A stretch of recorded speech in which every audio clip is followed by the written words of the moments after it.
Chapter 91. The Lee Mancore 4. The Lee Mancore 4. Who? Captain, why the long sigh? It's just. In the end, we found a Chinese restaurant on the University Street in Jongno-gu, the very same one where I died. Since I had been unable to find a meal in Songbuk-gu, I was determined to come here and completely cut off any regrets I had. This is a place where I was once greatly respected. I heard Lee Chanyu mumble these words, a bit surprised. I turned to look at him as I entered the store. Is it okay if you show up here? It's all right. I evolved several times in the dungeon, after all, so my face has changed quite a bit. That was how it happened with me as well.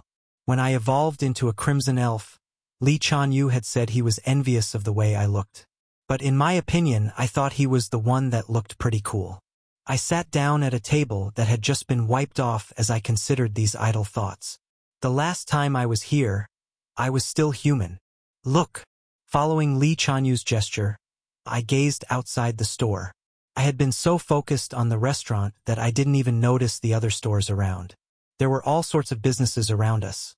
Italian and Indian restaurants, clothing stores, and even a movie theater directly across the street. Thinking back to my human memories, I didn't remember this place being so active. In fact, I assumed that most of the places here would be destroyed in the attacks. But instead, it appeared to be flourishing. Thinking about it, it started to make sense. The facilities and people here were all gathered in one place, which meant the manpower required to defend them would be reduced. They wouldn't have to spread thin to defend a large area. They just needed to protect this fortified place. It was an effective way to deal with enemies and reduce the number of allies sacrificed. Theoretically, the danger would never be zero. Now, humans had to risk their lives every day, and if they were afraid of dying, then their only choice would be to hide inside their houses and wait for death. Knowing that everyone here had to live with death at every corner, the sight of them laughing and talking looked different to me, perhaps more determined. The whole world has changed in such a short time. It's hard to adapt to it. For me as well. He muttered with a bitter smile after we ordered some jjajangmyeon and sweet and sour pork. It's a good thing that communications and transportation are still working. No kidding. Many of the humans we had seen in Songbuk-gu weren't original residents of the town. There wouldn't have been enough to deal with that group of monsters if that were the case. Other administrative districts nearby, Jongno-gu included, were supporting them. Not that battles like that were commonplace. Everywhere was dangerous, but that would be too much to deal with even given how effective humans were at moving together to solve problems. It was necessary for them to do so, after all, to keep their population safe. They were sending those with the ability to fight to struggle against the odds, so that the others may be safe. Here's your meal. The clerk brought us several plates. The dishes were a proud reminder that this restaurant had survived despite the world around it. I couldn't help but recall the events of when I faced my death here. If you need anything else, please let me know. I felt like I could even hear the voice of an old friend. I raised my head, the young male clerk stepping back as he felt my gaze upon him. Are you a college student? What in the world is a college student in a place like this? I'm just working here. I'm sorry for asking something weird. No, it's all right. He waved it off and left, my eyes staring blankly at his back.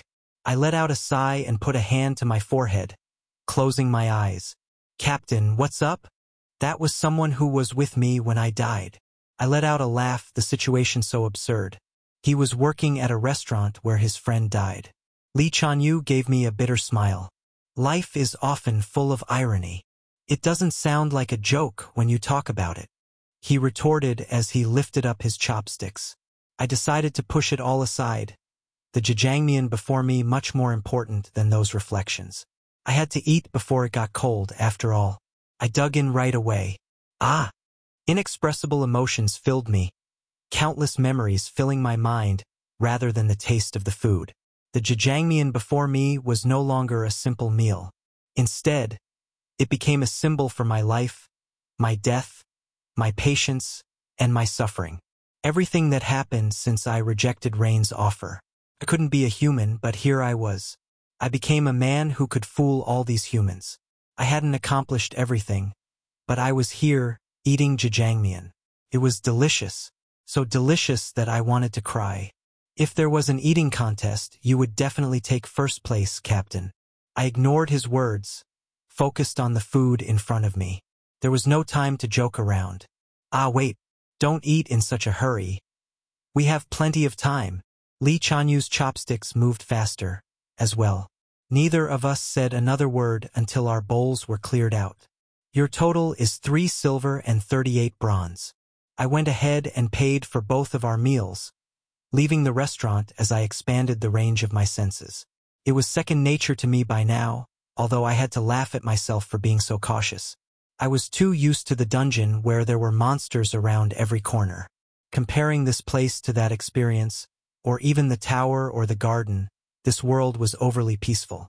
What are you thinking about? Nothing in particular. No, the elves.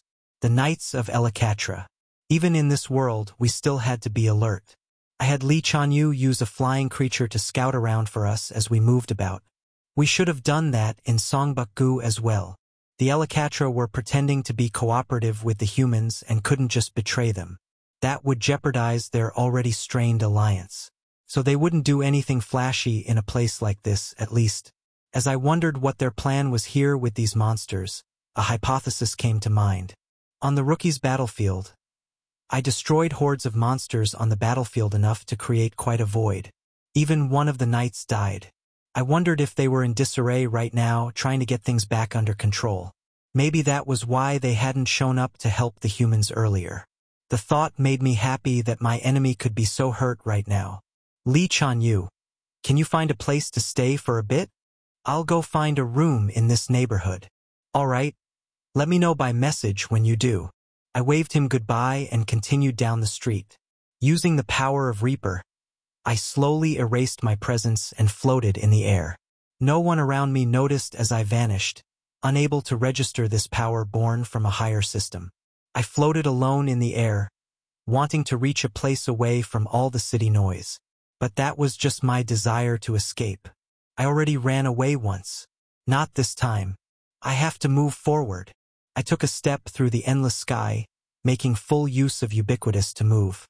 It let me jump several kilometers forward at once. While returning to Jongno-gu wouldn't be instantaneous like this, it was faster than riding in a car. The distance I could leap kept growing longer as my control increased, and I became accustomed to using it in the sky. The mana consumption was massive, but my recovery was able to keep up with it. As I became used to it, the amount it consumed decreased as well. Ubiquitous became LV2. The power of the skill has been amplified. The notification popped up when I reached the halfway point. A welcome sight. Not much longer, I already reached Jongno-gu, the place where I had lived. It was completely gone. I landed there, looking around. Initially, it had been a place where apartments and houses had been built, but now it was little more than a vacant lot. There had even been some popular restaurants nearby, and a supermarket that you had to use because it was so close even though the prices were high. Now, a clean stone wall was placed in the space, several tombstones standing within the walls. A cemetery. I jumped over it, passing right by a young guard who couldn't sense me. I paid him no mind as I passed through the tombstones, one after another. It didn't take me long to find them, although I was hoping I wouldn't. My parents, the two great people who had raised me. One tombstone, their names written upon it in black letters. Ugh.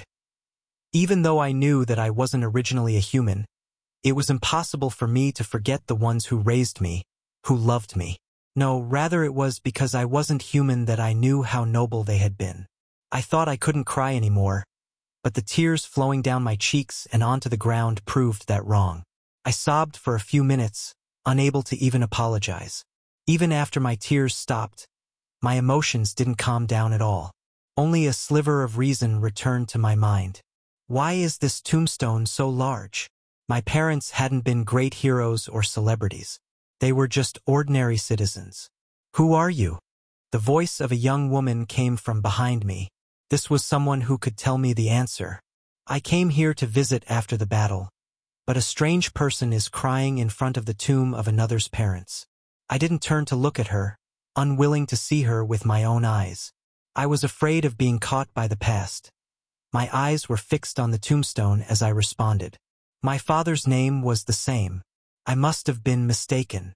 Only, I sensed her behind me and could only marvel at her strength. I'm sorry. I'm just a bit tired after the battle. I thought I would come to see my parents. No, you don't need to apologize. I'm the one at fault. I want to apologize still. Excuse me. I stepped away from the tombstone, walking to the other side of it, so I didn't have to meet her face to face. This girl, who had an ordinary bandit as a partner, had succeeded in attaining a level above 150 in such a short time. I didn't know how, but I knew it must have been incredibly painful and incredibly difficult for her. All I wanted to do was hug her and comfort her. But I didn't. Ignoring her gaze upon my back, I left my sister in the cemetery and went outside. Chapter 92, Rebellion 1. Rebellion 1. After being separated from society for the long years that I wasn't worried about finding my way back. Now that I was here, however, it was easy to see that things were completely different than before. At a surface level, the world still appeared to be driven by laws, morals, and social order. But looking inside, the existence of levels and gold had changed the power dynamics entirely. Most places like the mountains and forests have been branded too dangerous since Chaos Soul's appearance. That's probably for the best. Even though the distance between civilization and monster-infested lands would only take about 20 minutes on foot to cross, the value between the two territories was markedly different. The land outside of the concrete barriers built by human power was worthless if it couldn't be protected and, as such, could be bought cheaply for silver. The next day, after we stayed at a hotel Lee Chan-yu found, I acquired a plot of this cheap land outside of the protected area of Songbuk-gu. I hadn't run into any issues needing identification or paperwork, as the person I bought the land from had been in the battle the day prior. Thank you so much for your help. I didn't think you'd want to stay in Songbuk-gu. The man was in his mid-30s and was going bald a little bit. With his help, the process of acquiring a real estate contract was a breeze. I intend to stick around and observe those Chaos Souls for the time being. I see. As a citizen of Songbuk-gu, it's reassuring to have you around. But why are you trying to settle down on the mountainside? It's more comfortable for me, and there's nothing dangerous to me out there. I wish I could be strong enough to speak with such confidence. With the monsters scattered about this world, you need to be strong. The man laughed in response to my offhanded comment. My partner was the president of a small business. I'm afraid this is my limit. If I wanted to raise my level, I would have to jump into some advanced dungeons. I want to be strong so that I don't die, but I'd have to face death to become stronger. It's almost funny. Is that so? I didn't think he was wrong fundamentally. We just happen to be different. Would you like to start by building a house? I have an acquaintance who is good with architectural magic that I can introduce you to. No, that's all right. After finishing up my purchase, Lee Chan-yu and I headed to Bukhansan, where the land I had acquired was located. There was a time when the mountain was managed by the government and was a popular hiking destination. Now, however, the roads had been irreparably damaged due to a lack of management. The Great Fusion had also changed the terrain to be rockier than it had been. But just because of that, and the appearance of monsters didn't mean people stopped going there. Several large guilds flocked to the dungeons within the mountain range. Bukhansan itself was where the Black Palace District 7 dungeon was. However, the land I bought was a bit further away from that since it had already been secured by other guilds. It had initially been misunderstood to be a simple goblin dungeon and didn't attract much attention. But now that it was known for the difficulty spike at the later levels, it had become a hotspot. At least, until the guild's combat units were annihilated by the elves. They were blinded by the possibility of rewards and failed to kill the elf, and thus the humans had become anxious that they would make an enemy of the entire elven race. Added to that, the allied forces of several large guilds had been completely annihilated. It was clear that the Black Palace wasn't the type of place that could be conquered by just one or two big guilds, and there was no guarantee of reward. Ultimately, that encounter had gone well. The increasing hostility between humans and elves, or more specifically the Elakatra, was fine by me. It's really out in the middle of nowhere. Lee Chanyu muttered to himself, spreading out the monsters he controlled to sweep the area clean. There were no people around this far out in the wilderness, but there were plenty of monsters. So why did you refuse his offer of an introduction? You planning on building a hut by yourself? We can't leave our home to outsiders. So we're building a hut. No, así te del. I cut him off by raising a hand, activating the Belkina spell. The wind began to blow, bending the trees. A fire began to form, consuming an entire tree, while the land surrounding us began to change, stone walls emerging. Lee Chanyu was staring forward with a blank expression. Captain? It's not something that I can finish instantaneously. Can you bring some monsters here? No, it's already going plenty fast. He began to yell out orders to his monsters as I laid down the foundations for our new fortress with my mana. It was kind of funny to me how much the game I played with Elle was helping me out now. It's a bit tricky with the terrain. Is that so? Little by little, mistakes began to pile up due to my unfamiliarity with the land's mana. It wasn't difficult to keep the magic steadily going, however, despite it. Kororura. He brought some food. Please keep bringing them. The number of monsters that Lee Chanyu was accumulating was no joke, but the efficiency of my mana recovery had dropped. Even if I absorbed all of them, it wouldn't have restored much. I needed to focus on leveling up soon. I need to go steal some stuff from the Black Palace. One of the larger guilds got it staked out, be careful. I know, thanks. I needed to fight other higher-leveled entities. If I went to some remote place where humans dare not tread, I would undoubtedly encounter monsters that could pose a threat to even me. It would be a suitable place to train away from the prying eyes of the Elikatra, too. But there was a better place to train in than the wilderness. After I'm done here, I'll have to go back there. I had already technically accomplished my goal of finding my family. My parents were dead, and my sister wasn't in a position to know who I was. Once I finished creating a base for my activities in human society, I had to return to the places that needed me. That was Jinma's tower, where L and A were trapped in. It wasn't the only citadel in that world. No doubt, there would be things inside that could threaten me and help me grow. My hands didn't stop as my thoughts unraveled and rearranged themselves. Like the conductor of an orchestra, I managed the symphony of mana flowing the air with my hands. The wind turned to fire, and pressure molded the earth to form a towering stone pillar. Captain, where did you even learn architecture? Are you an architect? I retorted, shutting Lee Chanyu up as I continued to build the fortress. Time passed, and night arrived, but I continued to control my mana without moving an inch.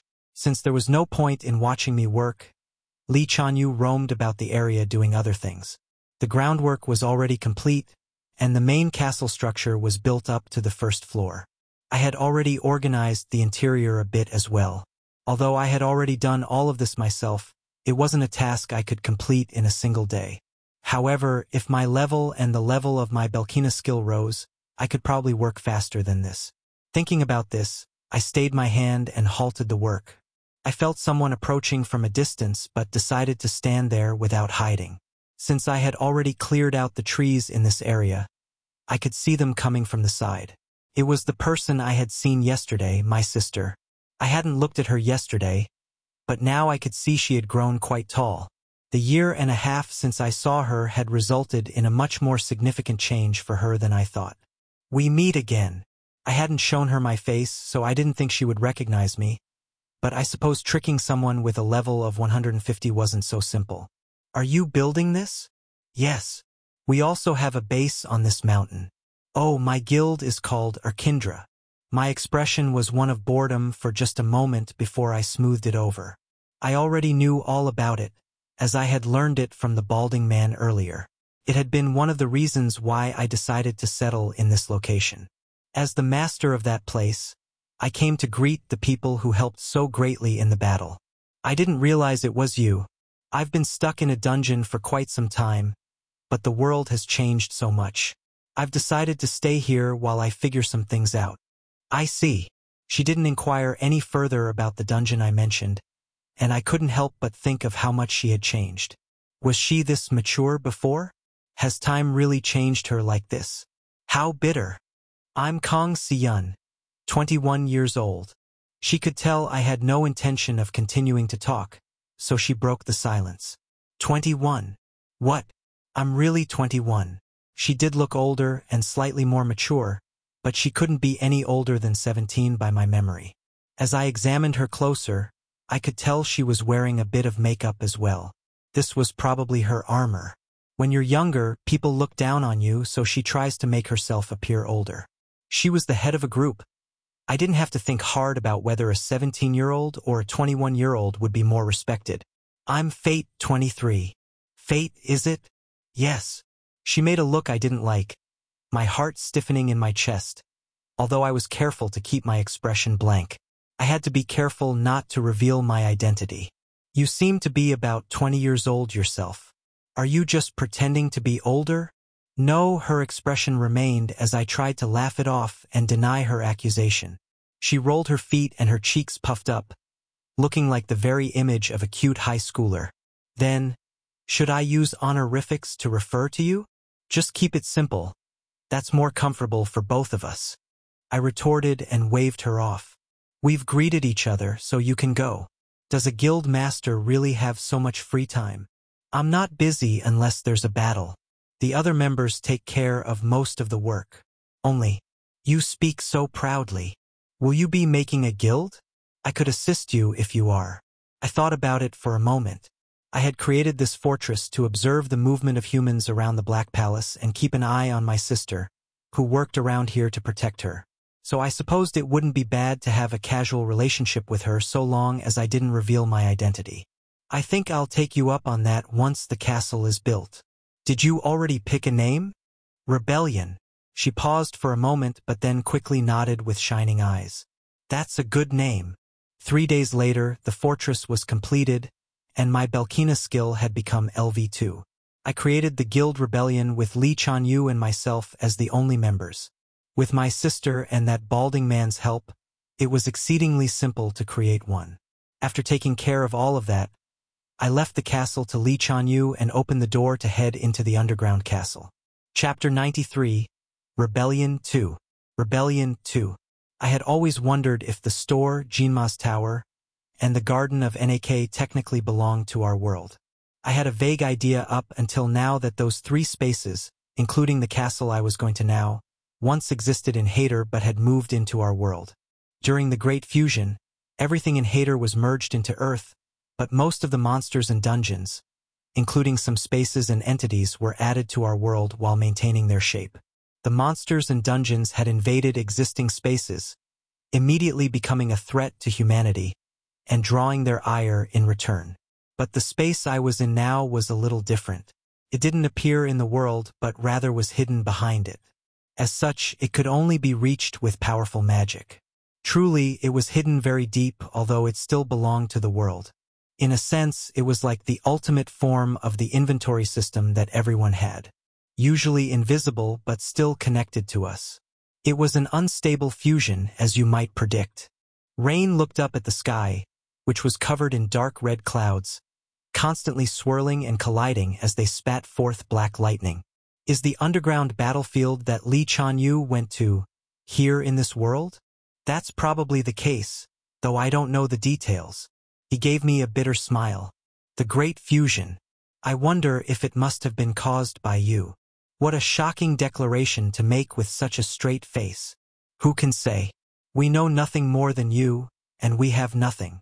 When he finished speaking, he looked up to the sky to leave me to mull over his words. I was expecting something like that, to some extent. Otherwise, so many things up until this point would have been too arbitrary, too coincidental. I became a goblin and was born in the Black Palace, not anywhere else. I had been connected to the shop, the tower, and the garden. These things were proof that I had been once in contact with the truth of the Great Fusion. But now I was like this. Jinma's power had been restored, at least slightly. My memories were sparse and filled with holes. But what do these people think? I didn't know why they were trapped here, but I could only guess at what Rain's feelings might be, trapped in such a castle. Doesn't it make you anxious? No, I'm happy. He took a cigarette out of his pocket and placed it in his mouth. I had never seen him smoke before, so it was an odd but refreshing sight. Maybe he had been refraining from doing so because the store was an enclosed space, or because he was working. I enjoy having conversations with you like this. I thought I had lost everything, but there is still so much here for me. I've been enjoying watching you grow on your journey. Such kind words from you. Haha. Don't let it go to your head. It was an odd conversation, but it energized my heart. Then, on to the reason I'm here. Tell me what you want to know. It'll cost you, though. What the hell do you use all that money for? Gold is a valuable commodity for both elves and Jinma. It's permanent. Don't mistakenly think it's only useful as a currency. Permanent. Do you get the gist of it? Only about 5%. I already knew that he wasn't taking my money simply because he liked gold, but I still knew nothing. Well, that question was just a light jab. I removed the main dish from my inventory, the bodies of the Chaos Soul and that armored monster that I encountered on Earth. Rain's expression immediately hardened as soon as he saw them. I see. You know about it? At least I know what the elves and those who lead them are aiming for. They want to erase everyone but elves from the world. Please explain. He pointed at the body of the Chaos Soul. This is an imitation of the soul monster you told me about. It's not from the rookie's battlefield, but they must have thought they could use it when they saw the process of a human soul transforming into a monster there. How? The hybrid. No, look at that human. I complied and looked at the corpse of the armored monster born from light that he was pointing to. I noticed that what I thought was a monster now had the form of an elf. When I had killed her, she didn't have any elven features. But now, no, the magic must have been dispelled by rain. This was undeniably an elf. I felt like someone hit me on the head with a hammer. I had thought this light monster and the Elakatra were separate forces. It was disguised by the magic of the one who leads the Elakatra. It's no wonder you didn't notice at first. The one in charge of the Elakatra. It was magic powerful enough to completely deceive not only my eyes but my senses and mana. Considering my own level, it would only be natural that humanity wouldn't notice it. I recalled the mana of pure white light that appeared alongside this elf. Was that the mana of their boss? No wonder they deserve to be called Elios. No, that's an ability that anyone with elven blood has at the core of them, even hybrids. It just happens to be weaker and cannot be properly expressed. That power you saw means that the monster had developed its abilities through its own strength. Mirena can do it too? If the hybrid was given enough time and had the talent to handle Jinma's mana, then yes. No wait, Rain, what did you say earlier? You said this body was a human. I see the soul rather than the body. By judging just the physical form, it is definitely a hybrid. Ha. I laughed as soon as I grasped what he meant. The body was of an elf, but the soul was human, which meant the corpse before me was a soul monster that had killed an elf and took over its body. I was thinking about this the wrong way. Until now, I had thought it would be difficult, if not impossible, to distinguish between a monster that had taken over an elf and a normal one. I thought the scattered elves on the battlefield would view each other with mistrust as a result. However, if there was a way to differentiate between them, that entire premise would be wrong. It's impossible for hybrids, but it would be possible for an elf. More than that, they have learned to manipulate the soul monsters. The Wind of Utenus. It was now clear who had made it. The Elakatra had magic to control the soul monsters who had mutated with the sole purpose of stealing bodies. It would be easier than controlling a normal monster. The quality of their soul has deteriorated, and their sense of reason has been lost. They've discarded too many essential parts of their soul. What terrible creatures to cling to life and target others' souls. If the monster eats the soul of an elf or a hybrid and takes over their body, they could develop their strength even more through slaughter and fusion. It seems like the Elakatra are making soldiers to destroy Jinma. I see. He let out a sigh. All of the hybrids that died on the rookie's battlefield may have been used as sacrifices to these monsters. Don't you feel like this monster's ability is similar to your own? I had thought they killed the soul, but the wind of Utinus made it clear to me when they began to merge. With my demon's claw I could devour them. It was tailored to me but still similar to their own ability. They merged into each other and became stronger, taking other monsters into their body to grow. It was similar, in a way, to my predation. Is the leader of Elicatra aware of me? Of course. Maybe they were someone I was connected to in the past. I couldn't say for sure, however, with my fragmented memories. They created the Chaos Soul to destroy humanity. Monsters that try to devour human souls, but not elven ones. So they're using Earth as an experiment site. Chaos Souls to annihilate humans, and a soul monster to annihilate Jinma. Both were controlled by the Elicatra, who were trying to nurture troops that were harmless to them but lethal to their enemies. If so, one question still remained. They may have guessed that Jinma has a connection to Earth. Only, it's possible. Why would they send that soul monster in the form of an elf to Earth before it was completed? I would only let it go when it had been strengthened to the point where no one could touch it. That's it. Rain had a bloody smile upon his lips as he responded. They don't know the situation here.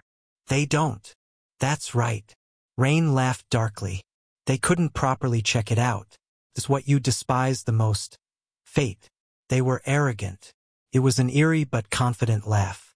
Chapter 94. Rebellion 3. Rebellion 3. I had been in such a hurry before, trying to grow stronger so that I might survive. I only considered killing the enemies in front of me and then moving on to the next. That hadn't changed all that much, but now I needed to look further ahead and make calls based on the limited information I had. At the very least, I knew I had enemies that I couldn't face alone. Fortunately, I did have all I needed, a basis for improving my abilities and increasing my allies. All that was left was to capitalize on that. I'll be back. I turned away from the fortress to a scene of an underworld full of fog. Given your excellent sensing ability, I don't think you will be in any particular danger. But as I said before, the underworld is quite unpredictable. There will be warped creatures created by the Great Fusion, just like there were on the battlefield. Be careful. I'll remember that, thank you. And thank you for taking care of Mirena. She was now entirely under my control due to some circumstances I didn't fully understand. But she did. At first, I just wanted her to not get in the way. But now things were a bit different. I could no longer enter the rookie's battlefield, which meant Mirena was my only link to it. Learning what the Elicatra were doing, what they wanted. Given the way Mirena was currently, it would be impossible to learn those things. Nevertheless, she was still the only one who could return there and gather that information. Go ahead and use my money to strengthen Mirena. By your command, I will prepare a room for her to train in. If Rain said he would do it, then I could trust it would be done. I nodded and looked back out of the castle. It didn't seem to want to meet me and was hiding at the top of one of the spires. He was one thing, but if I left without stopping by to CL, she would get angry even if I wasn't going far. I didn't have time to stop by every time I visited the castle, so I decided to deal with that later. If I looked at her face now, I might want to stay here longer. I'll be waiting. Yeah. I arrived in the blood-stained underworld that was covered with a red mist. The sight reminded me of the last dungeon of an RPG game. The mana in the air was still familiar to me, but the castle's calm atmosphere had been replaced with an eerie one that was as thick as the fog. I activated my senses and expanded them, clearing my mind as I needed. The wings of Jinma spread out from my back, stretching out. It was an odd feeling as I let them out, as if I had an extra eye or ear. I became more sensitive to the world around me, and I could tell my ability to handle mana increased dramatically. The difference really is incredible. It was just going from inside to outside the wall, but as soon as I spread the wings of Jinma, I could feel the gathering of enemies toward me from all sides. Monsters strong enough to be incomparable to the Chaos Souls. Beings that were greatly distorted, too mutated to be considered alive. So the castle is a sanctuary. The castle where I had just been was protected by strong barriers and magic. It was thanks to the fact the owners of Jinma's Tower, the Garden of Nak, and the dedicated store were all gathered there. They weren't able to go outside, but they could exert their full power within that castle. I couldn't help but wonder how it was related to me, if that would change if I continued to grow and put them under my command one day. Under my command. Me who couldn't even properly grasp their power. No, I supposed I would be able to, eventually. I had gone from being a goblin to grabbing onto a fragment of Jinma in the course of a year and a half, after all. I could definitely go beyond in the future. Can I eat you? Among the gathering dark monsters, a tall humanoid one resembling a Pierrot approached me. His long tongue lolled out of his mouth as he spoke to me, black water droplets dripping off him. In a flash, the droplets burst toward me. Terrible poison meant to kill me. However, just before I could use ubiquitous to evade, the crystal that was floating invisibly around me, the goddess touch, absorbed the poison. It happened too quickly for me to detect any mana flow, so I wasn't sure what happened. Look! For just a moment after the poison was absorbed, the crystal spat out a brilliant light. It left a feeling of warmth in me as it faded, as if it had never happened in the first place. The monsters around him, however, had shrunk back from the light. I didn't know what was happening, but I recognized the opportunity. I drew the Twilight Sword on the Pierrot monster first, the sword even more destructive now that I had evolved. I struck out with my sword, the power of Reaper destroying the monster's poison, as I carved a deep wound through its face at the end of my sword's trajectory. But the monster didn't die right away, and I was still surrounded by all sorts of monsters. What a delicious meal! I want to eat too. I want some too. Even one toe will do. Even the weakest among them still had a strength higher than 180. They were the type of foes I could kill with a single sword strike or spell. I remained calm and narrowed my detection range to around myself so that I could figure out the number of enemies and their method of attack. 3 came at me from above. Stinger, whip, and sword. I could feel the ground vibrating below me, deformed claws aiming at my legs as explosive clouds spread around me. I started my counterattack by spreading my mana outwards, blocking the brunt of the attacks. Confusion quickly spread amongst my enemies, which was exactly what I wanted. I made full use of ubiquitous to move through the gaps between them. An alter ego remained in my place, using Belkina spells and lunatic trickster to hold them off. That wouldn't last long, though. I had to press my attack. The moment stretched out to eternity as I sharpened my Reaper skill, focusing on the tip of my blade as I let out a battle cry. Kaya! It hurts! It hurts so much. The screams of the monsters around me were a welcome sound, almost as much as the bits of flesh and bone that flew off of them with each attack I made. I spread out my dark smoke, greedily consuming every piece of them as I moved about. Each time I used ubiquitous to dodge their attacks and cut through their ranks, the confusion among them only intensified. I ran through them like a wolf in a flock of sheep, cutting through the necks of each and every one of them. You received 37 gold. You received 28 gold. It suddenly occurred to me that my alter ego was using magic according to my will, as if it were perfectly natural. It had used physical power before, but this was new. I didn't know when it started, but I wondered if it was because I was getting used to the skill, or maybe because I evolved. This was the first time I had used my full power since I evolved, so it was hard to say. Regardless of why, the end result was that it would make my tactics more diverse and effective. The battle became effortless with the use of my alter ego casting magic as well. Just a little bit. Let me eat. The last monster was a huge humanoid monster with goblin-like horns. My sword cut through where its heart should be, its body slumping to the floor as my energy swallowed it whole. You received 29 gold. You received 31 gold. A simple notification window popped up, informing me that I couldn't get experience from monsters of this level. I needed to fight an entity from the higher system after all. Their level was high, though, so the mana I recovered from devouring them was significant. This money, though, just gold? No silver or bronze. I wondered if it had anything to do with Rain's words. He said gold was permanent, after all. Maybe it had some magical value? I groaned at the fact that I didn't know as I moved forward. I didn't sense any more monsters nearby, which was a good thing. It would be annoying to keep fighting those monsters that couldn't give me the joy of growth. Deciding I should find water, I started to walk through the distorted world. It took me 4 days in the end to find a monster strong enough to gain experience from.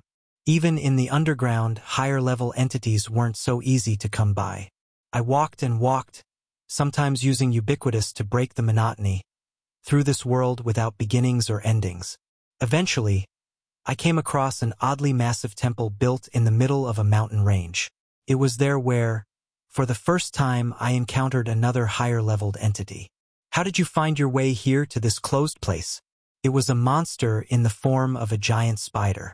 Closed place. The underground here is distorted. The space beyond this room is connected to the unknown chaos. And every time I tried to leave, I would be blocked by a wall. This space has been closed off until now when you arrived. I felt like Rain's words made a bit more sense now. The environment itself was distorted, and space would get jumbled up. Places would be connected or disconnected from each other, like what had just happened. Perhaps I wouldn't be able to return to the castle by going back the way I came. It was a good thing, with that in mind, that I had the ability to open the door to the castle from any place. Rain knew that, so he let me go without worrying about it. Pulling myself out from my thoughts, I felt briefly awkward as I noticed the spider had been staring at me the entire time. Why aren't you attacking me? Why should I? Only, it was the first time I heard such a response from a monster, and I felt somewhat embarrassed to even ask. However, as I examined him closer, this monster wasn't quite like the other ones I had encountered. It was a giant spider, for sure, but it didn't look as grotesque or distorted as the other ones had. I can feel the energy of Jinma in you, deep and pure. There are too many other things for me to hate to be bothered with you. Other things to hate?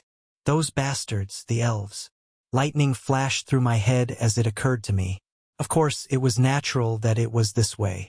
The inhabitants of the underworld would undoubtedly be hostile toward the elves and the Elakatra. And among them, there would no doubt be many monsters and demons that had never been connected to a human as a partner. I wondered what exactly that would mean.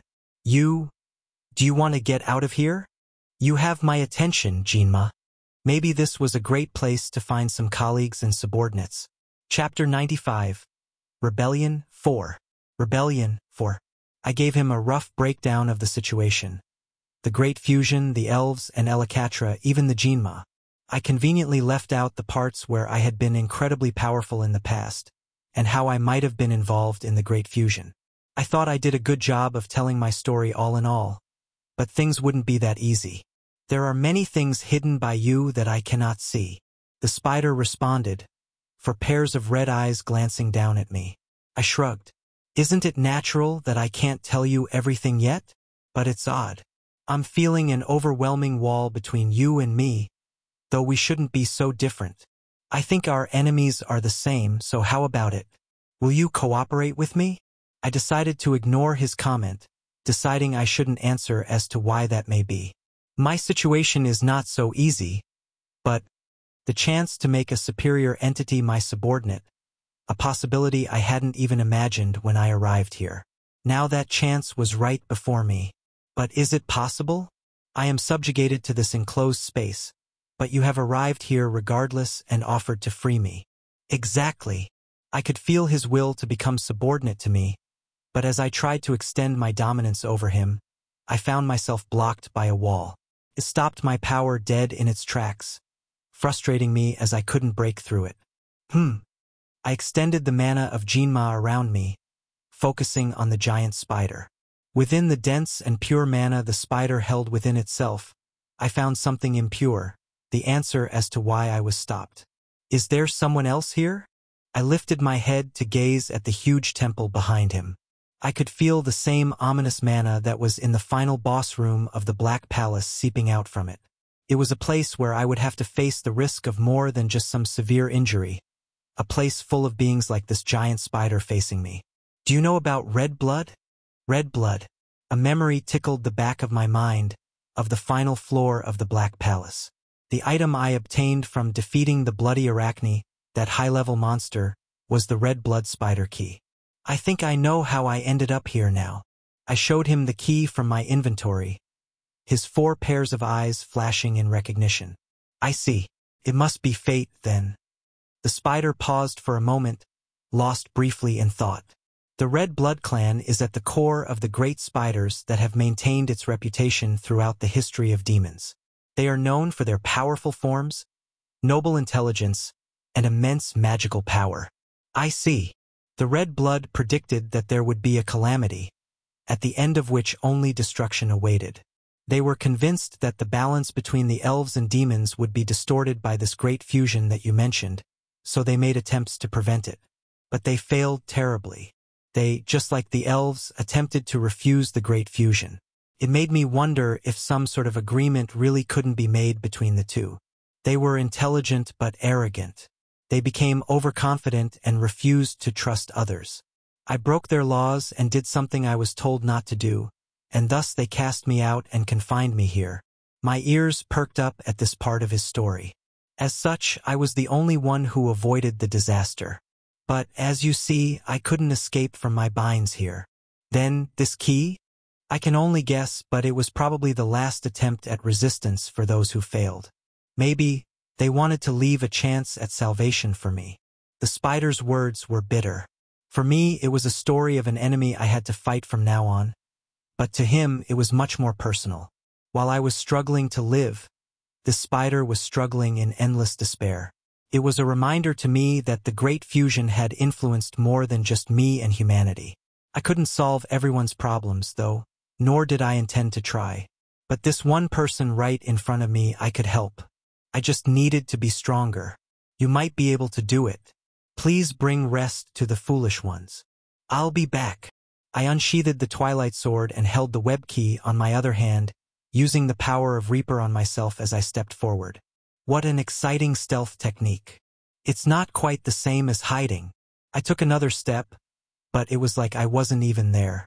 There was only a specter of death. I couldn't be too vigilant against monsters of the higher system, after all, especially not other demons. I was not too proud to act cautiously, especially given how dangerous I could feel this place was. I inserted the key into the iron gate that blocked the dungeon Daishinjin. The key melted into the door as they swung slowly open. May your sword guide you well.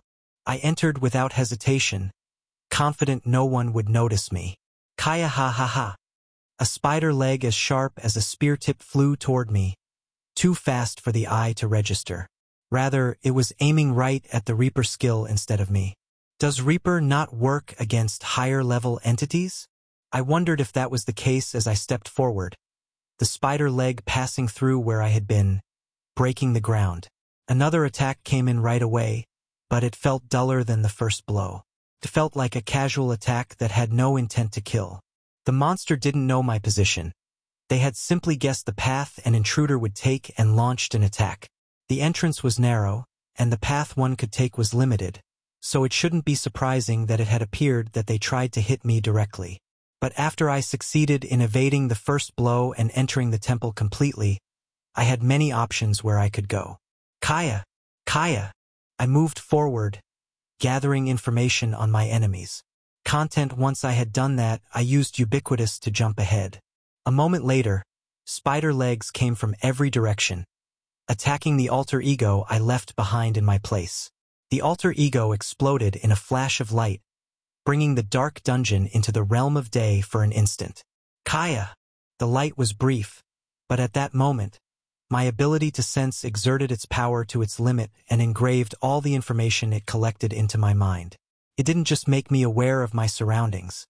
It felt like it also made me better working in the darkness I found myself back in. The darkness in which Reaper could show its greatest power. Jaya! Though the spiders were accustomed to the darkness, they could not find me hidden in the shadows. They made harsh, crackling sounds and spewed webs all over. The webs had the powerful mana expected from higher-level entities, filling all sides of the room so that there could be no escape. They made it so I couldn't help but come into contact with one.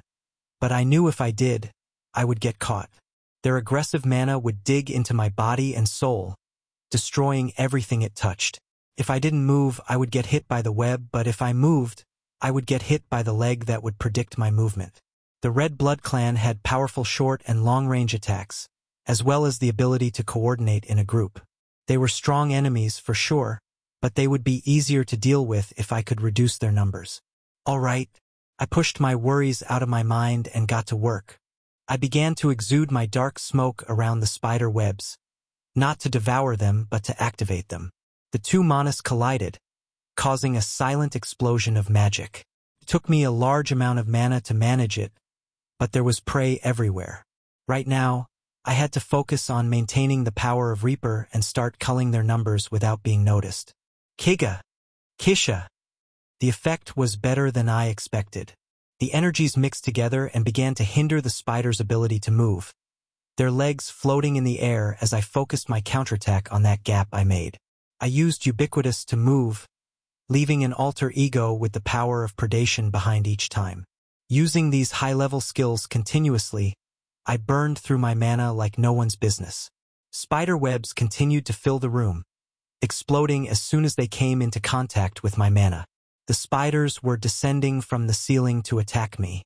With the explosions caused by the collision of our mana, and continually using Lunatic Trickster with the materials I saved, I was gradually turning their home turf into my territory. My mana that filled the air with didn't just disappear. It remained in the air to transform the area into something I owned.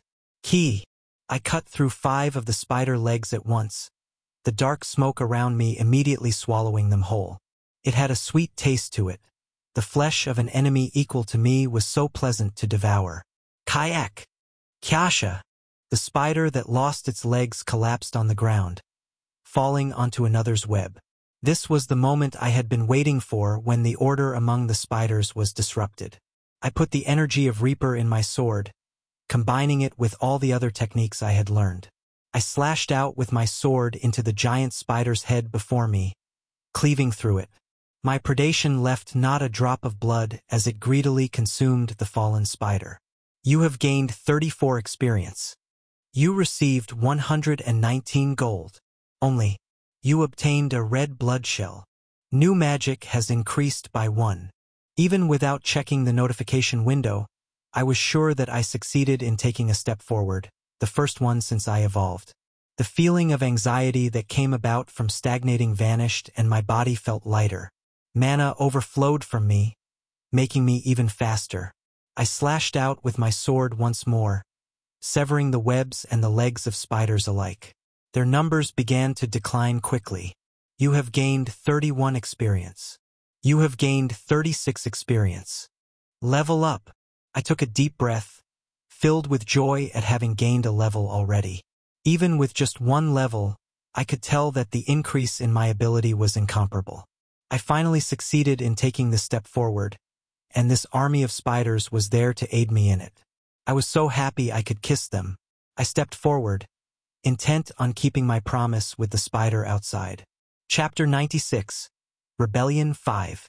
Rebellion 5. Is the entire Red Blood clan in this temple? Did they all only endure with the power of their mana this entire time? That would be ridiculous. Daishinjin was a vast and odd structure, built to fit a spider's body but not a human's. As such, the corridor and ceiling were functionally indistinguishable as the spiders would have no problem walking anywhere throughout the temple. It was only natural they would have passages there meant only for them. Kaya, you have gained 41 experience. You have received 49 gold. You have obtained a red blood web. I wondered what kind of power other higher-level entities would have, and now in fighting these giant spiders, I was able to get some answers. They must have had more abilities once, but after losing their intelligence and becoming monsters, their power was now focused on their webs. The spider's web was a powerful magical attack that could ignore the laws of physics and change its properties at will. It was remarkably similar to Jinma's mana in a lot of regards, but ultimately it sacrificed the range of applications Jinma's mana had for sheer power. I idly wondered how I could use it myself. After my evolution, I now had to control the balance between using Reaper and restoring my mana with predation, which I hadn't been able to use until now without a break. It was working, though, as bit by bit, the energy I spread out created gaps between the spiders. Kaya. Reaper was a combat, stealth, and movement skill, as well as a skill related to all actions in killing the enemy. Unlike Jinma's mana, it was my skill born through hard work and merit. It was a special skill born from all the power I gained since starting out as a goblin. Additionally, it was the skill helping me in gaining the upper hand over dozens of higher-level enemies, something that wouldn't have been possible with just Jinma's mana and predation. Reaper became LV2. You have gained a deeper understanding of death and have learned how to avoid it easier. It felt less like I gained a level and more like I had taken a step toward completing myself. Leveling up the skill increased the power of all the skills related to it and my characteristics that formed its essence. Level up. I would be lying if I said I wasn't happy to finally be leveling up, but the psychological pressure that had been bearing down upon me since I evolved still didn't subside as I went deeper into the temple. The monsters of the Red Blood clan kept appearing and swarming after me, seemingly endless in numbers. Kaya haha. This space is too wide. The battle reminded me of the mass haunts that would happen in the dungeon. Daishinjin was wide like that place had been, and the spiders kept coming just like those undead had. Level up. I kept swinging my sword, no longer thinking of when this battle might end. A single stray thought would have been enough for a lethal blow to make its way through. Instead, I focused on expanding my sensory range to secure a safe place to move to with ubiquitous and evading the spider webs. You gained 58 experience. You have received 51 gold. You have obtained a red blood web. You have obtained a red blood shell. Amid this frantic fight, I suddenly felt tranquil as I tore through another spider's abdomen. There were no more enemies in my detection range, and as I raised my head to look around, I noticed the temple was suddenly changing. It was because the spiders had all been killed that changes were taking place. The wide passage began to narrow, little by little, and something beyond it was approaching me. What awaited me was a huge, absolutely massive statue. This must have been some magic they prepared in response to their death. Maybe it was their dying wish to the one who held the web key. If a human had obtained it instead, this temple would have remained closed forever. Or perhaps they had some sort of plan that I didn't know about. As I considered this, the distance between myself and the statue gradually decreased. I didn't even need to come forward. It was coming to me. A temple is a place dedicated to worshipping a god or something similar. According to the giant spider's words, the Red Blood clan was a race with high intelligence and strong magical ability. I couldn't help but wonder what sort of existence they might have admired in the past. I was curious, but that didn't fully overtake my suspicion. I had already learned to be vigilant and was on the lookout for the statue as it approached me. Keeping an eye on the statue, I decided to check how my status had improved after fighting for more than 2 days. Fate, Belkina LV8. New Magic, 78. Soul Magic, 126. Luck Dash. Skill Predation LV1. Reaper LV2, Lunatic Trickster LV1, Ubiquitous LV2, Domination LV1, Black Mine LV1, Belkina Spell LV2. I was level 8. If that had been my progress from before, I would have laughed, but now I had been reborn as a Belkina. My new magic increased by 52, and my soul magic by 87. It seemed like a small number, but I could tell how much power was now overflowing from my body. Pulling out of my contemplation, I noticed the statue had stopped. It was an enormous red statue, right in the middle of the passage ahead of me. What is it made of? I approached it with that question, examining it closer. It was made of some sort of stone that radiated a subtle light, and I wondered how expensive it might be. Its face was unrecognizable, and his body wasn't particularly large. He was wearing some sort of light cloak, held a greatsword in one hand, and some kind of hook in the other. It's odd it has no specific features. Shouldn't a god have his own personality? The light from the statue intensified, and I heard a sound. Thank you for coming here, Great One. I couldn't tell if it was meant for me or someone else, or if it was even a conscious voice or some sort of magical recording, so I decided to keep quiet. Our attempts met only failure and frustration, and I couldn't find the solution. So I asked a great person to do the work for me. Does he mean killing all those spiders left? It made me stronger, so I'm thankful if that's the case. I sent the key to the Great One so that you may finish what those who have lost their strength cannot. The light from the statue only grew as I focused on the voice I could hear, withholding judgment for now. He who returns to the Elios will only grow stronger. In order to usurp the king, he will have to kill everyone except himself. Elios? Does he mean an elf? What does he mean? The statue's size began to reduce as it was fully engulfed in the light now. The great fusion was meant to be the end, but the Great One has made it a new beginning. Thus we shall stand with him. The statue, which had initially been large enough to reach the ceiling, had reduced in size to be about as big as my fist. No, it wasn't a statue anymore. It was being reconstructed according to the mana of the higher-level entity that remained in this temple. I felt some sort of potential from it. If I ate it, it would definitely make me stronger, but the potential I felt from it would disappear. The wish of our people to prosper will surely come. The light slowly faded away with the voice, leaving a red crystal in place of the statue. It was beautiful, with a spider web pattern engraved inside of it. I recalled something I had collected in my inventory and went to bring it out. Before I could, I sensed spiders approaching me from all angles. I think a little differently. I grabbed the crystal and leaped forward with ubiquitous. However, a sharp sickle-like object fell toward where I jumped to. It was the leg of a giant spider. It is not a beginning but compliance and defeat. You, who have lost all your strength and memories, are no longer a great one. You? I blocked the attack with my greatsword.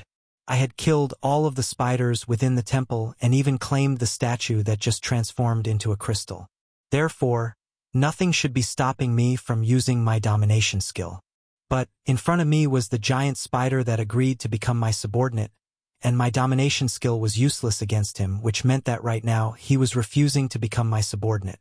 Listening to his words, it sounded like that was not the only lie he told. Did you know me from the start? There is only one person who could come by that key, so I knew you the moment I saw it.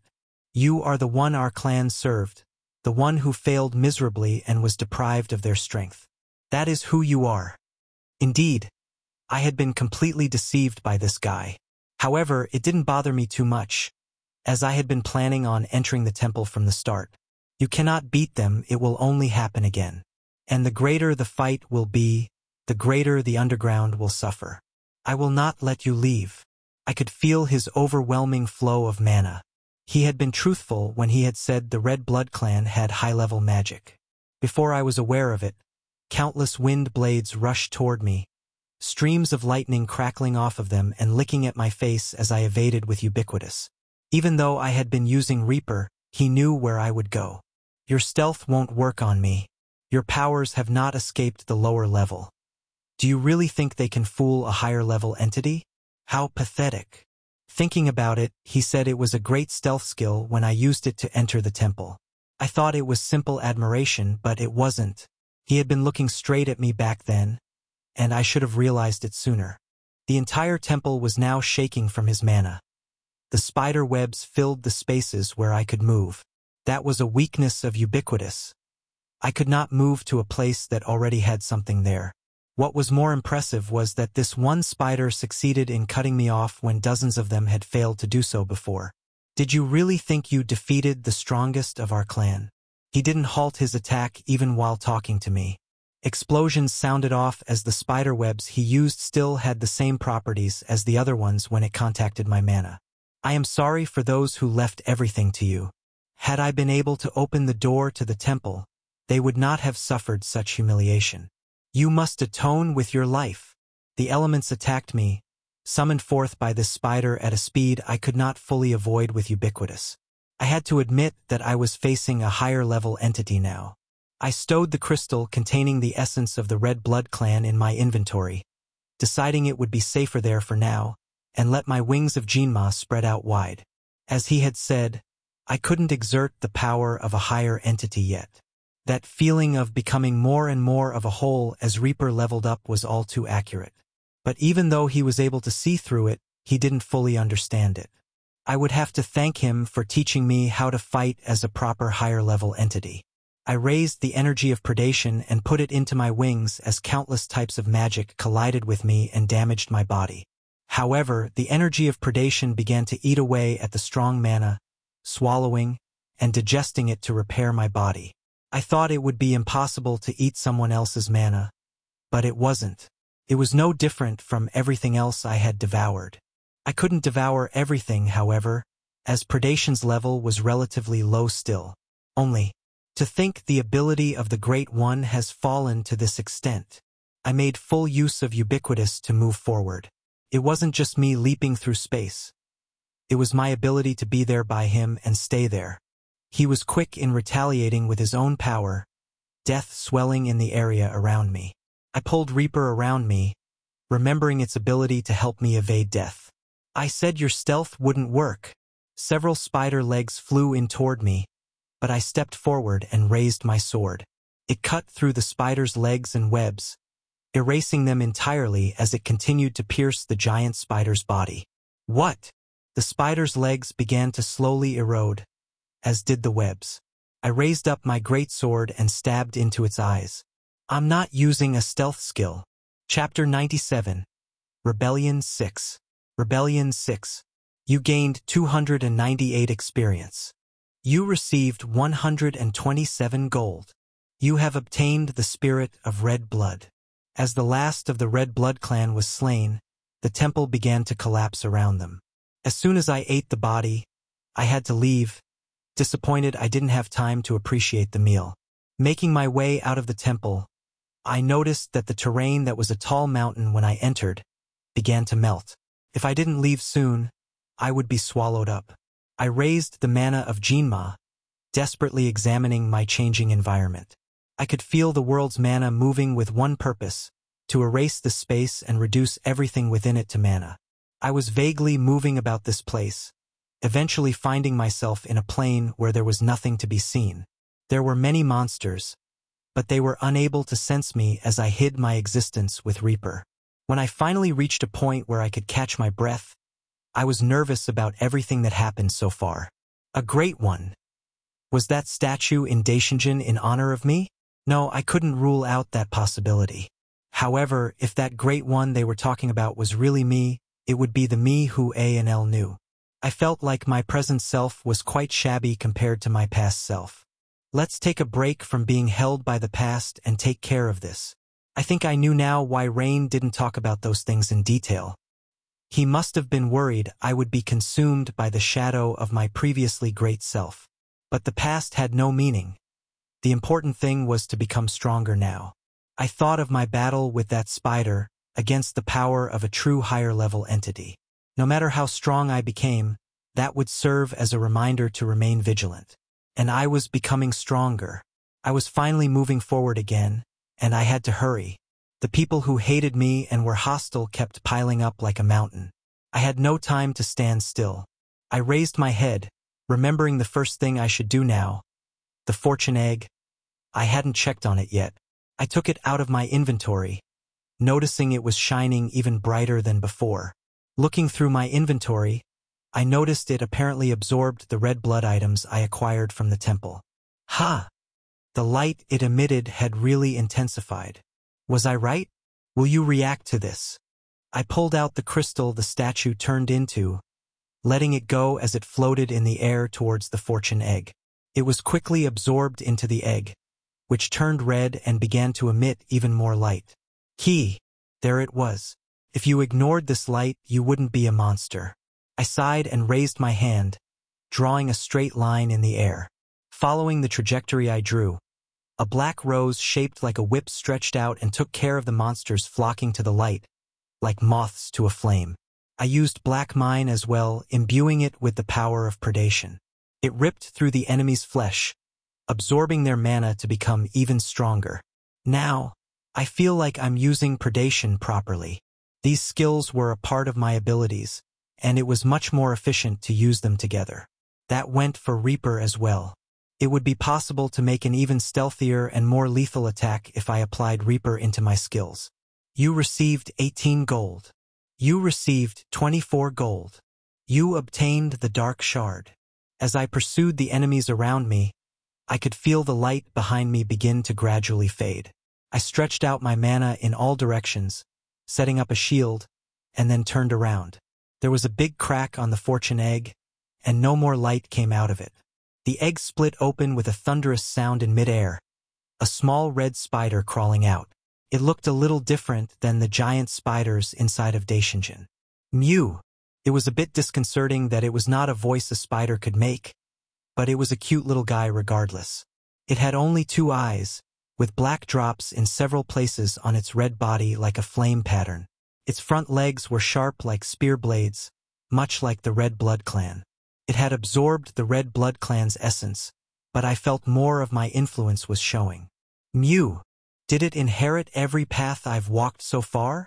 I couldn't help but wonder if traces of the path I walked since obtaining it were present in him. It may look like a ridiculous little spider, but I was proud that I finally hatched it. For sure, I could also feel it. This little spider resonated with me before it was even born.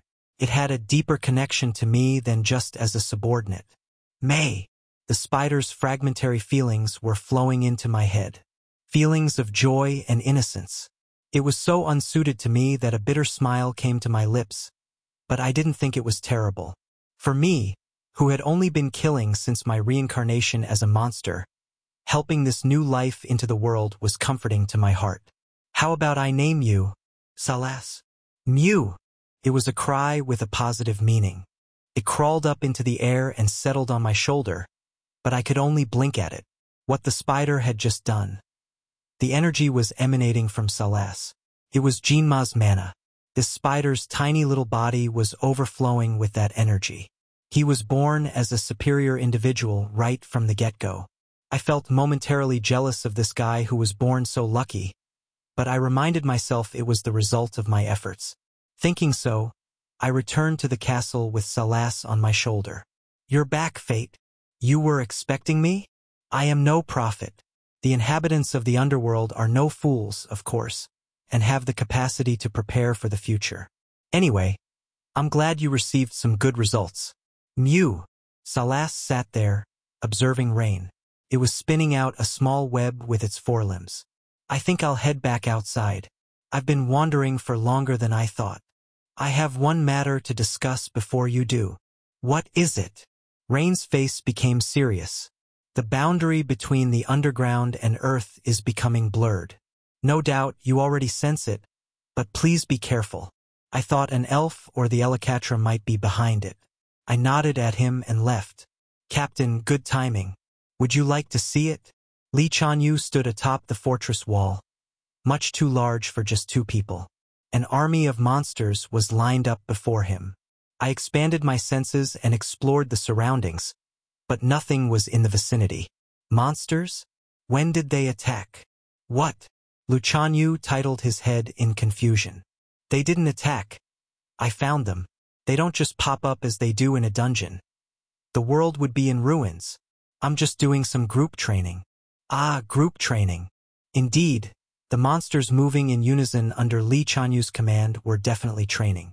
Given my new experience with the dominance skill, I knew the importance of practicing leading the monsters. I wondered how exhausting it must be. His abilities weren't just innate but instead created as the result of hard work. Just watching him filled my heart with pride, so I stood for a while, observing. In the meantime, I sensed a familiar spirit in my senses.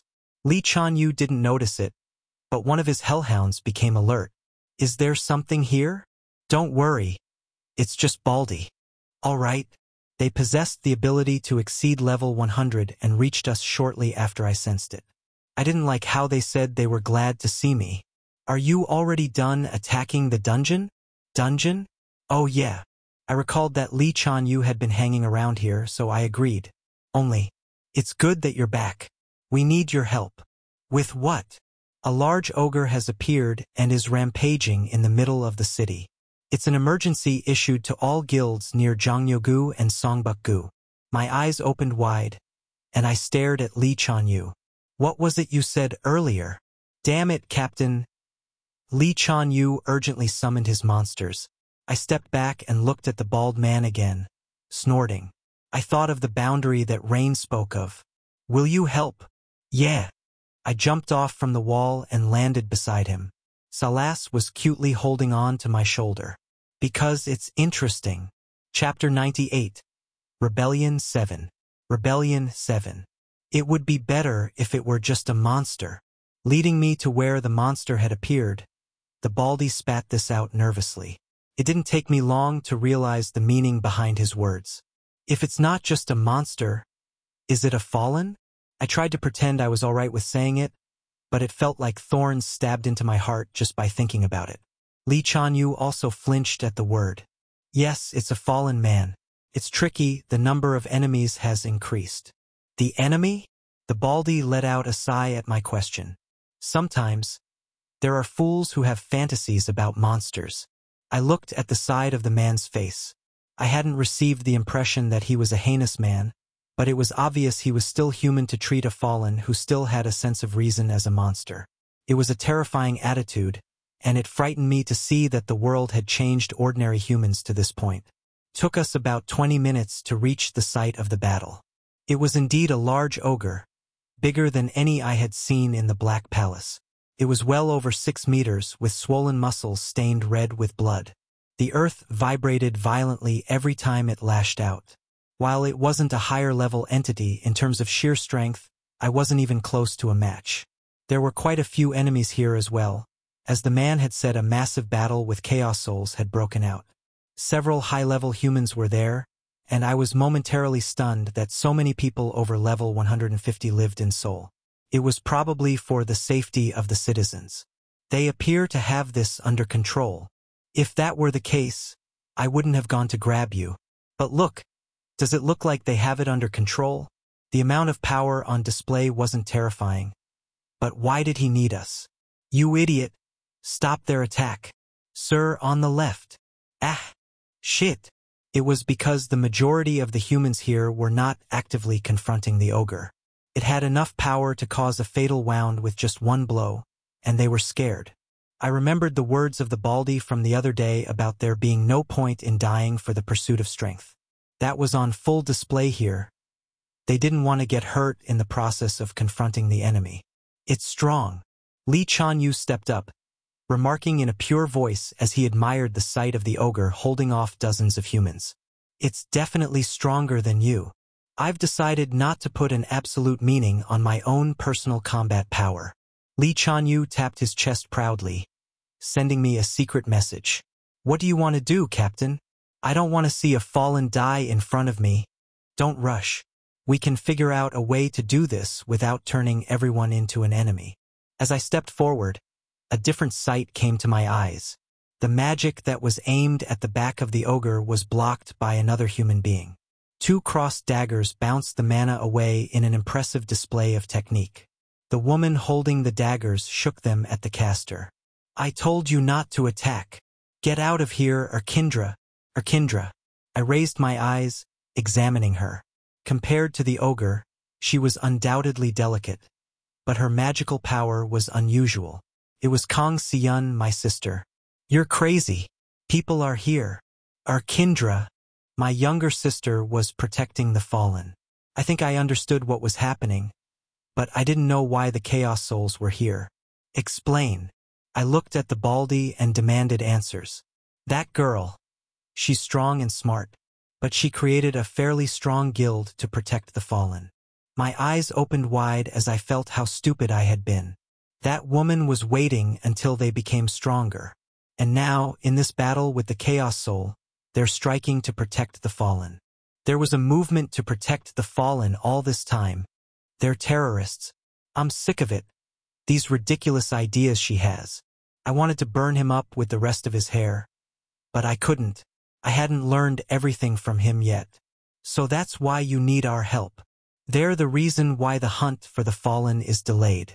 If this goes on, the damage to human lives will be severe. Speak correctly. You mean the damage to the humans who will hunt the fallen. At my words, the baldy turned to me with eyes shaking. Hey, you no way. Fuck. I kicked him, using the energy of Reaper on my foot to erase some of the bones in his legs. Even with potions, it would take a month for him to recover. I applied mana to pressure him on the ground. Our way is different. I walked towards the soldiers in the rear, who were frantically using artifacts and firing arrows. Moving my hands, I stretched out the black rose into the form of a long whip. using it to sweep them away. With a sudden attack from the side of their allies, their high-level abilities were swept aside. Move! What? It's rebellion. The chaos from the back affected even those close to the ogre. There was no more magic or arrows backing them up, so the ogre's movement wasn't limited anymore. Yah! The ogre was losing its temper, viewing even the humans helping it as an enemy. It was surrounded by enemies, and I couldn't help but think it normal in such a situation. Either you would become helpless or grow angry at the irrational reality before you and go wild. The ogre had gone with the latter. I relied on my black lightning magic to incapacitate the front line. Some of them suffered badly from it, trying to resist, but it was a low price to pay for sparing their lives. What the hell are you doing? Taking out the competition. How can you do it alone? Who the hell are you? It's rebellion. Lee Chan-yu. You're always too fast for me. I called out his name, but he understood my intent and began to call monsters. The monsters quickly moved into position, disarming and blocking the humans. Monster Tamer? What a rare ability. How is he not the leader? Once the battlefield was cleared, all that remained were the few masters of the large guilds strong enough to be close to the ogre they faced, and a few elite members of her kindra. You wait! My sister recognized me, her eyes opening wide in recognition. She bit her lip. No! If you're not in a party, there's only one rule for joint hunting, right? There was one simple and absolute rule. The person who did the most damage took the victory. I hit the floor running. The humans with a level close to 180 took a defensive stance against me, but I wasn't interested in them. The ogre raised a fist the size of a house at me, and my younger sister tried to block me. It was cute but ultimately pointless.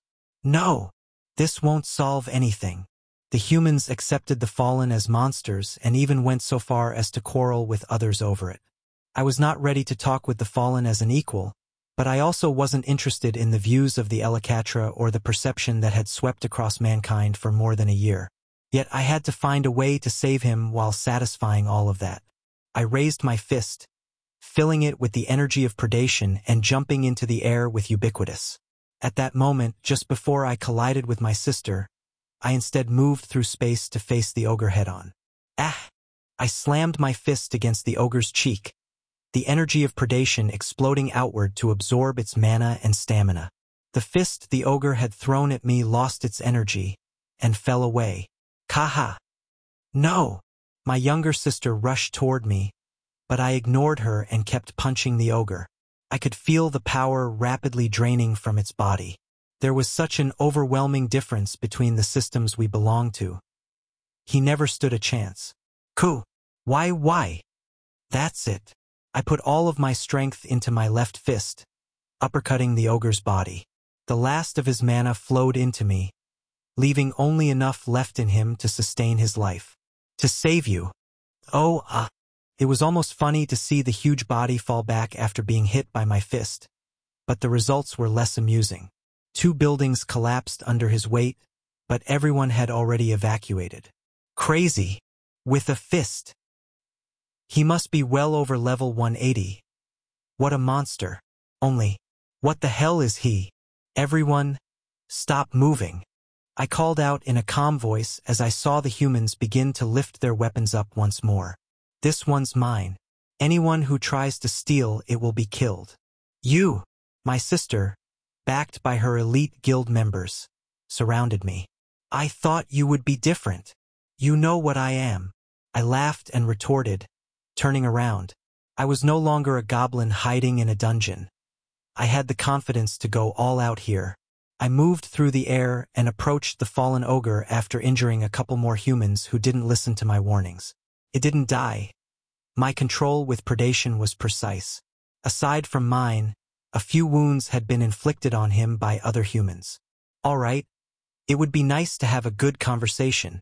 However, there were many times when life didn't go as intended. I grinned at Salas and put a hand on the giant ogre's head. I activated my domination skill. Chapter 99. Rebellion 8. Rebellion 8. I had formed an incomplete connection thanks to the domination skill. It was only natural because I dominated him with force, but I began to talk to him before he was fully under my control. The mana of Jinma was connecting us, so it was possible to do so. Are you sane? I don't know. Have I found my mind? If I were sane, what would the world look like? I think that you are. He was no longer stunned but didn't move. He was out of energy physically, and even his mind was pushed to the limit. Why didn't you kill me? If I wanted to, I could have, but I don't make a hobby of killing humans for no reason. I didn't know if he would be hostile to me, but at the very least, he was a fallen who was hunted by humans. He was silent for a moment, contemplating my words. You are really strong. How can I be as strong as you? Did you have a strong partner? No, but I was lucky. I was born with good abilities. I may have been reborn as a goblin and suffered tremendously as a result, but I had a good family and a good partner. After the Great Fusion, I had also been blessed with useful abilities. But more than that, my environment wasn't normal. I had predation and the Ebonheart and Rain and the others who stood by me. Without them, I wouldn't have made it this far. I was weak at the start, though. Are you fallen too? But how is such a human? No, are you really human? It's okay to talk about it more later, but I don't have time now. So let's focus on what we need to do now. What? I decided not to beat around the bush. If you want to live among the monsters, I will unlock your skills now and take you someplace safe. But if you're determined to go back into human society somehow, then become my subordinate. You won't be able to laugh and chat with other humans, but you'll at least be able to stay. Is that possible? It is. There was only one type of monster that humans weren't hostile to, and those were the ones that had been tamed by humans. My ability to dominate was actually slightly different from that, but it was similar enough that it was indistinguishable to humans. If this ogre became my subordinate, he would no longer be a prey, but a part of someone's army. My army. Touching him would be like stealing a rebellion against the morality and order that humans were desperately defending. It wouldn't be a forgivable offense, so he would be safe enough. Humans hadn't been hunting the fallen because they were monsters that were threats to humanity, but rather as a way to level up. Even though that motive couldn't be openly revealed, it still lurked below the surface. The moment the large guilds couldn't justify their actions, everything would become too complicated for them to try and hunt this fallen in secret. It was only really a valuable monster to hunt when anyone could go after it without worry. But what does it mean to return to human society if we can't mingle with humans? Currently, you would only be talking to them as they die. You have to find the purpose in it, not me. I can only promise you one thing. I thought of my past up until now, and of the people I had met. I thought of the future, the things that I may face, and the path I would take. By being my subordinate, you will have the chance to find the reason behind all of this. I felt angry, but I never thought I could do anything about this. The ogre raised his head. I could tell that, despite Li Chanyu's monsters, humans kept flocking to the surrounding area to see what was happening. But now, I'm sick of living with the monsters, breathing the same air as them. I couldn't help but laugh at that, a bloody and dry laugh. If there is a way to live other than as a monster, even if it leads to death, I would be more than happy to choose it. And I will follow the one who made it possible. That's enough for now. The conditions were perfectly established. The domination skill was able to express itself completely in a way that no one could cut through the relationship that bound the ogre and me as master and servant. I could feel his presence completely, the destructive power he had in him, and the deep sorrow and anger in his heart. My name is Fate. I am Kane Russell. I'm British originally.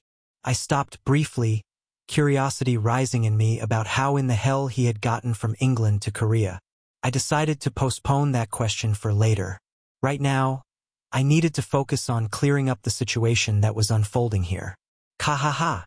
Once the domination was established, the mana of Jinma began to flow into him.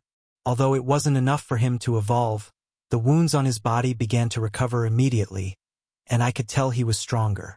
I was convinced that Kane could become a higher-level entity if he took a step forward, which also meant I had to train Li Chanyu as well, so he wouldn't be pushed around by the new recruit. Who? He opened his mouth, his voice filling the air. I feel a lot better now. The fallen has recovered. Damn it.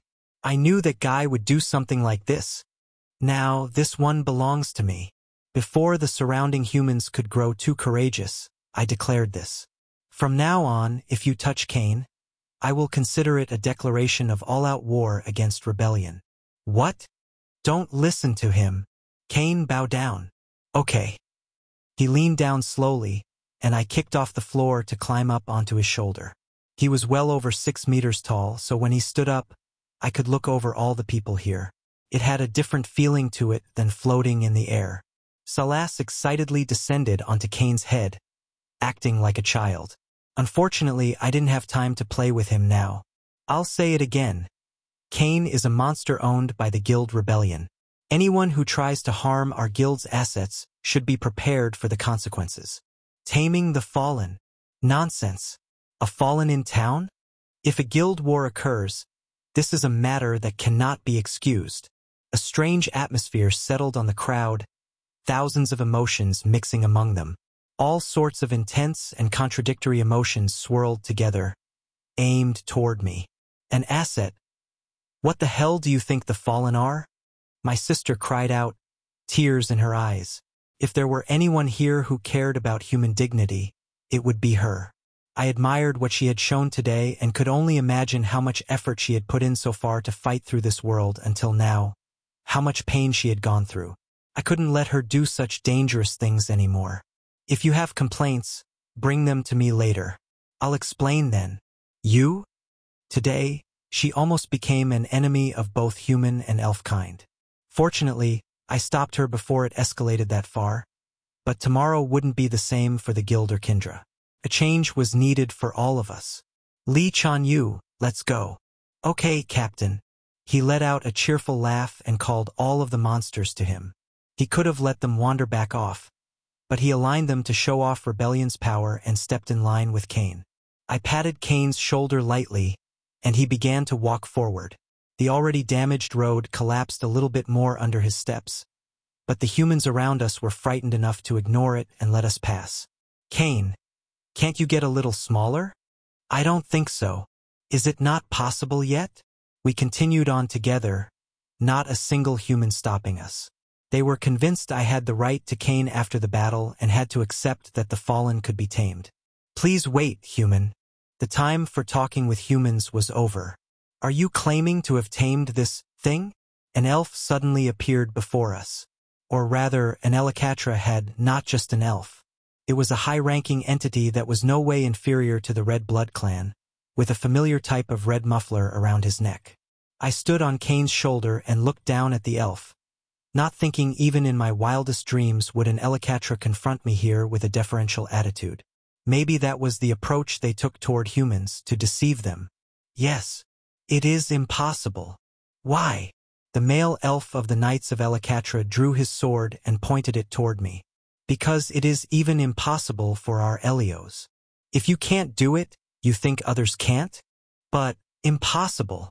The elf's eyes were burning with anger, and looking closer, I could tell he was soaked in sweat.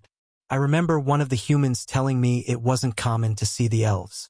Maybe they were moving more openly because of what had happened on the rookie's battlefield. If that were the case, I couldn't help but be happy about it. I jumped off of Cain's shoulder and landed in front of him, looking straight into his eyes. What will you do to determine my abilities? None of the humans have the skill to control a monster with the intelligence of a fallen. How do you know that? The elf closed his mouth at the words I threw back at him, frowning. The tip of his sword shook a little bit and began to descend. All of the attention of the humans around us was focused on him, and he had a pitiful expression on his face.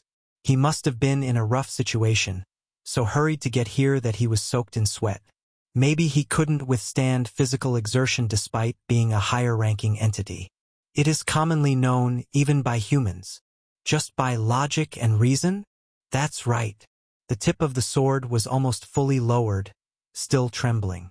He was angry with me, and I felt like I knew what he was thinking. He wants to call me inferior, no doubt. What a mistake. Unlike the heavenly people. I laughed lightly. I knew that, from today on, the Elikatra would be watching me. It had been something I was prepared for from the start. What mattered was how fast I could grow. You don't need to make a mistake today. I tapped him lightly on the shoulder, but just firm enough to push the tip of his sword fully to the ground. He gave me a look like he wanted to strangle me, but I ignored it. Even if you think you are in full control, the fallen are more dangerous than any other monster. I have to kill it. Thank you for the advice. I'll take care of it myself. I turned away from him. Only, come on, let's go. It's hard after something like that. I like this. Mew. I could tell my sister and her guild members were chasing after us, but I didn't dare stop them. I knew that the conversation would be necessary anyway, and it would be better to solve it now before that guy showed up again. We need more information about the relationship between the humans and the elves. That was the day I got Salas, a new member of Rebellion, and made my first contact with the Elicatra on Earth. It was the day Rebellion took its first step. Chapter 100. Rebellion 9 End of Volume 4. Rebellion 9 End of Volume 4. It's incredible, but there's not much room in it. I responded to Kane, who was admiring the castle made of only natural stone and mana. I'll build a temporary lodge inside the walls. Why temporary? Until the next evolution. Shrink down enough to get inside somehow. Evolution? Will I be able to evolve again? No matter how strong his current body was, he must have gone through countless changes over this year and a half. If maybe not as much as I had, but still, he must have evolved several times. Will there be a next? Or am I facing the limit here? There was no room for such a question. Don't worry about it. You're following me, so I bet it'll be the best evolution ever. Mew. There are so many secrets here. He shrugged and sighed at my words. It was quite the sight, given he was a 6 meters tall ogre. But I trust you. Good. After speaking to him, I turned my head to look at the forest outside the walls. A group was approaching from the front without trying to hide. Captain, they're coming. I also have 3 subordinates ready. I knew they'd come. My sister Kong Si-yun, guild master of Erkindra, was moving forward to protect the fallen. She was approaching our castle with a group of high-level people, moving fast in a straight line. I showed up like you said. The inside of my head was burning up. I checked my sister and the people following her, and then brought them all inside. Kane, who was leaning against the wall, bowed his head as soon as he saw who it was. Thank you for saving me. My younger sister looked at him quietly for a moment before responding. Did I really save you? If not for you, I might have died before he arrived. So yes. But you're still treated as a monster by this man. He's manipulating you. He's not moving my mind with an ability. My gratitude is real. But high school students had such rich emotions. I decided to step in, thinking it wouldn't end if I didn't. Is Erkindra's purpose to save the fallen? Yes. She turned around on me. I don't like this hatred for the fallen. They're the same people. They just died during the Great Fusion because they had no luck. Her angry eyes drew me in. I wondered if she thought of me when she said that. The me who had lost his life in a Chinese restaurant during the Great Fusion. These people are all crazy. Experience money, items. Some people would even kill their own families for those things. However, I couldn't imagine why she would go so far as to create a guild and engage in these activities. Or rather, even be able to. Maybe it was because she had a bandit's daughter as a partner? Could she have acquired something that surpassed all these other factors? And you're acting like a monster. I thought I felt something different about you, but I was wrong. You are like everyone else after all. I really didn't know. Everything about her had changed, yet at the same time it made me instinctively recognize her. I smiled bitterly and shrugged. So, you've chosen to stop people using force? There's no other way. We tried to talk it out with them again and again, dozens of times, but they never listen. Her shoulders trembled weakly. Lee Chanyu, who was standing next to Kane, had an expression of surprise on his face as he listened. My brother too. I need to save him. I don't know how to do anything, but I'm trying my best. My sister looked up at me with an expression of sadness, not unlike the elf man from earlier. Such useless words. Then it's my turn to speak. I looked around at Cain and Lee Chanyu. Salas let out a little cry as if not to be forgotten as well. I smiled and looked back at my younger sister. Your way is wrong. What the hell are you saying, my way? She tilted her head. Are you saying there's another way? There you go. I'm done asking. She ground her teeth while grasping her dagger. If you had saved Cain earlier, then what would you have done? Protect him in our guild. Then find other fallen and protect them too. So, you'll accumulate the most threatening monsters in your guild. A monster? I ignored her retort and continued. At least humans think so. Clearing that perception will have to come later. The risks will continue to pile up, and they'll be on the lookout for you. Sooner or later, whether it's your guild or the other humans that start it, it will only result in a battle. When that happens, the perception of the fallen will only get worse. You think that'll happen? More than that. To this high school girl who only thought of saving the fallen, I told her the truths of this harsh world he was in right now. You don't have any justification. You just want to do it, so you do it. Her eyes opened so wide I was afraid they would pop out. Justification? Do you need a justification to save a human? You just said everyone here is crazy. So if you want to save them, you need a reason. For example, the fallen person is dangerous, but when tamed, they will aid humanity. It's a much better way than just killing them.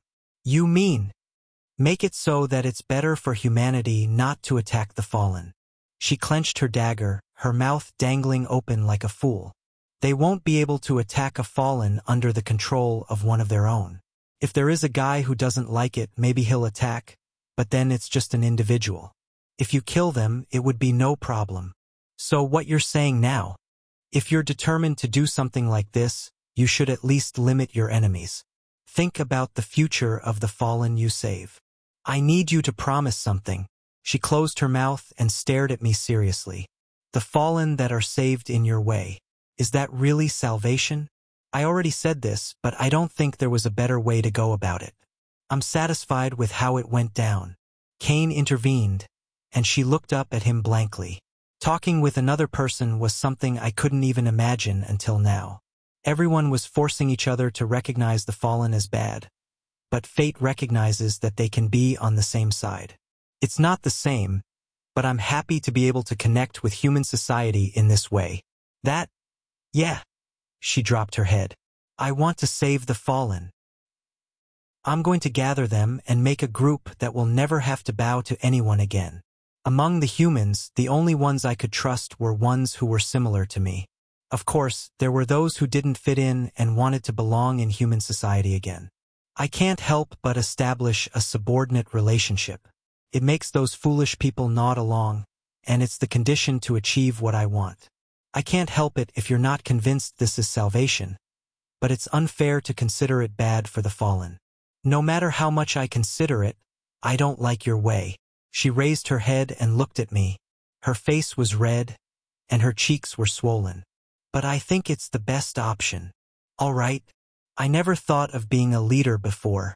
I didn't even think it was possible, and I wouldn't have done it even if I did. But when I think about their safety, nothing better comes to mind. Her eyes were filled with moisture, threatening to spill out over her face. Those who followed her were silent but seemed to be in a similar state of emotion. I tried so hard up until now, but the result has only been negative. What nonsense! He said it himself. I pointed at Cain while looking straight at my sister. Without you, he would have died before I arrived. The price of your hard work is clear. I tried to show off my cool side to my younger sister, passionately defending the effort she had put in until now. It wasn't like the usual me, but it would be enough if she could feel relieved by my words alone. She wiped her tears away and nodded. Thanks. Only, you're finally not starting at me like you're going to kill me. Forget about that. I almost let out a loud laugh at the sight of her, but I barely managed to stop myself. I had to be careful around her still. So, I have a suggestion. Suggestion? Do you want to save the fallen? Yes, but this way.